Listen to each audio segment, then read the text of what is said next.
Okay, we're continuing with the book here, The Holy Grail of Wisdom Quotes by me, Pete Rogers, alphabetical order. We're doing myth quotes. So, quotes about myth and mythology. The first one by Michael Sugru, the greatest philosopher. He said, a good myth is one that gets people to do good things. George Orwell had said, myths which are believed tend to become true. Well, if everybody in a society believes the same thing, then there's some power of that myth. Nietzsche. Here we are in our present age, bent on the extermination of myth. Man today, stripped of myth, stands famished among all his pasts and must dig frantically for roots. Okay, a quote from Robert Pirsig. He's the guy who wrote Zen and the Art of Motorcycle Maintenance. He says, rhetoric is in turn the child of the myths and the poetry of ancient Greece. This is so historically, and it is so by any application of common sense. The poetry and myths are the response of a prehistoric people to the universe around them, made on the basis of quality. It is quality and not dialectic, which is the generator of everything we know. All right, well, that quote is not his best quote, but it was a great book, Zen and the Art of Motorcycle Maintenance. And, my favorite part was, he talked about the professor identified with the students in the back of the room who were frustrated with the material because they didn't understand it. He was frustrated with the material because he did understand it. That's how I feel about the medical textbooks. Okay, next one here, we're going to do Anthony Stevens. Well, actually, no, we got an Arnold Toynbee quote first. He's a British historian. He said, mythology is an intuitive form of apprehending and expressing universal truths. Yeah, there's a lot of value in it. I can tell you it's well worth your time to read Greek mythology. Anthony Stevens, science can tell us how things are and how they came into being, but they cannot tell us anything about their meaning or purpose, or why the vast cosmic experiment was set up and started in the first place.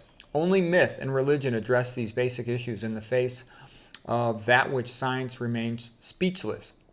That is why, despite all the success of science, myths and religion will continue to be needed and, when appropriate, recreated. Yeah, there's a lot of wisdom in it. Okay, here's Carl Jung. And Anthony Stevens was kind of a scholar of Carl Jung. Carl Jung says, myth is more individualistic and expresses humans in a more accurate way than does science. That is true. Science stops where logic stops. Imagination, feeling, and myth can go way beyond that. The more myth we know, the more we value life. Yeah, there's a lot comes out of those Greek myths, and then it's interesting to see how different people interpret them. You'd be surprised how different people are going to interpret them. Schopenhauer, religion is truth expressed in allegory and myth, and thus made accessible and digestible to mankind at large, for mankind at large could never endure it pure and unalloyed. Okay, Karl Popper. Science must begin with myths and with the criticism of myths. Historically speaking, all or very nearly all scientific theories originate as myths. Okay, more Karl Popper.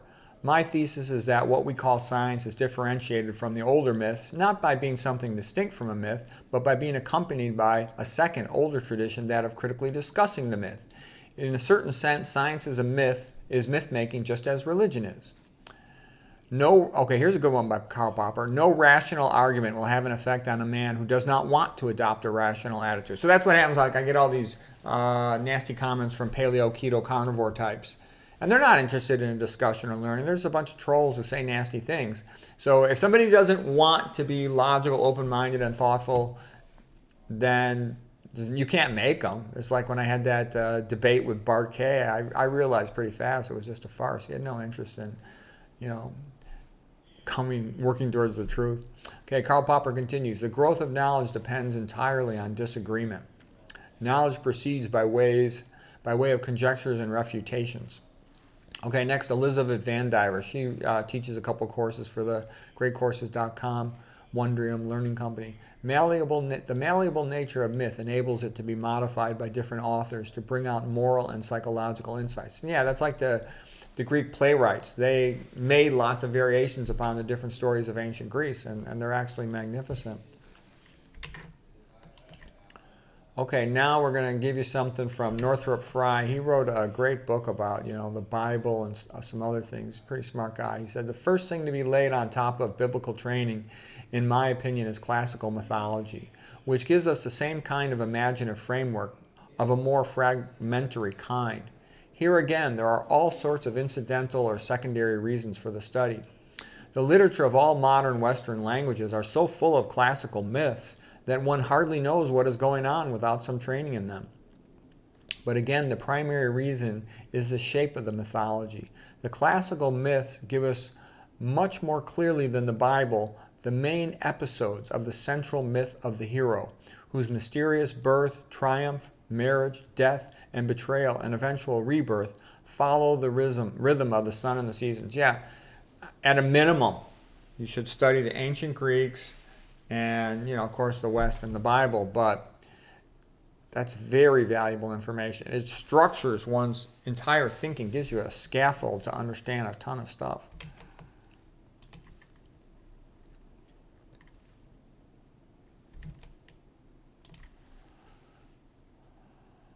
Okay, let's do the next one here. Okay, this is coming from Brendan Hurd. He wrote a very good book called The Decline and Fall of Western Art.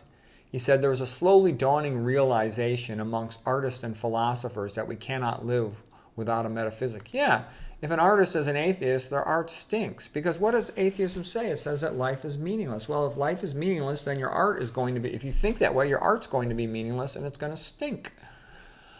Okay, he continues, when we individually or as a society determine that human religion is not true and do away with the concept of God, it seems we cannot do so without leaving behind what is best in us.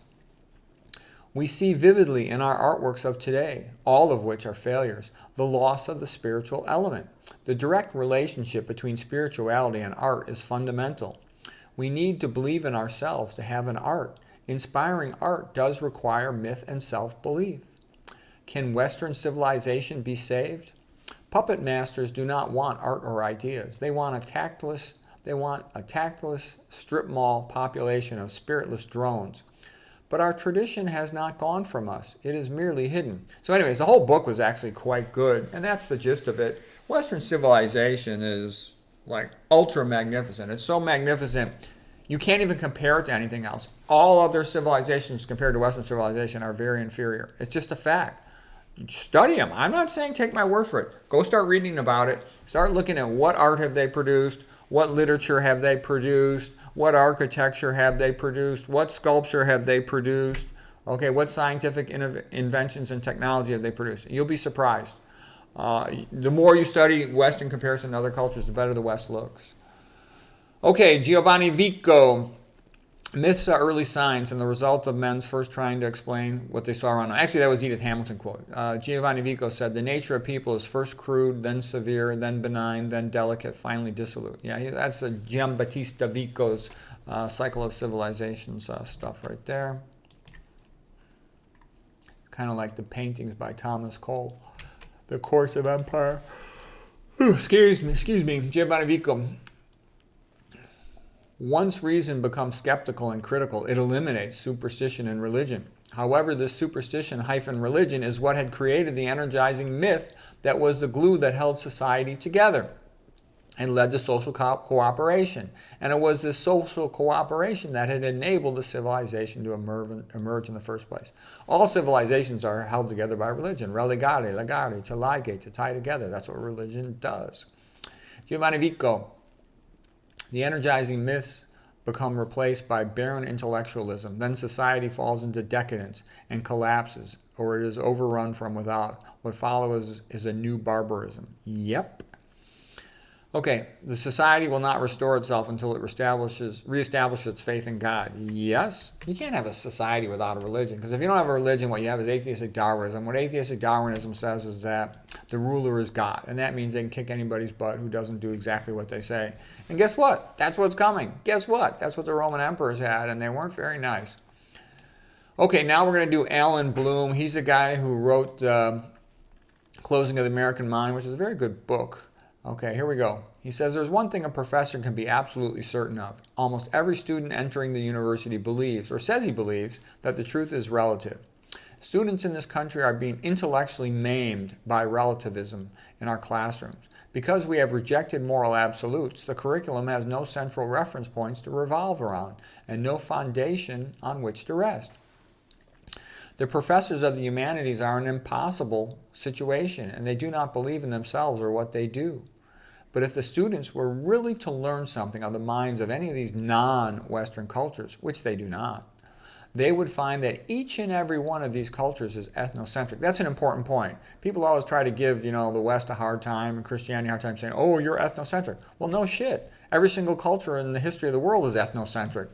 Every kid is born, looks around, sees, parents that look pretty much like them, and they learn the culture from birth, and everybody kind of likes the stuff from when they were a kid because it reminds them when they were young. And then everybody favors their own culture. Everybody favors their own ethnic group. That's normal. Okay? And a proof that the West is so nice is that everybody wants to come here. Nobody wants to go to these other countries. I never in my life heard of anybody say, I want to move to South America. I want to move to Middle America. I want to move to Egypt or India or Africa. I've never heard a single person in my whole life say that. Whereas tons of people are constantly moving to the West. Everybody wants to move to a Western Christian country. I mean, that's known. Okay, continuing with Alan Bloom, he says, they would find that every one of these other cultures is ethnocentric. All of them think that their way is the best way, and all others are inferior. Only in the Western nations, in other words, those influenced by Greek philosophy, that's his definition of a Western nation, influenced by Greek philosophy, which is interesting. The Greeks are the first Westerners. Only in those nations influenced by Greek philosophy is there some willingness to doubt the identification of the good with one's own way. One should conclude from the study of non-Western cultures not only to prefer one's own way, but to believe it to be the best, superior to all others, is primary, even natural, exactly the opposite of what is intended by requiring students to study these cultures.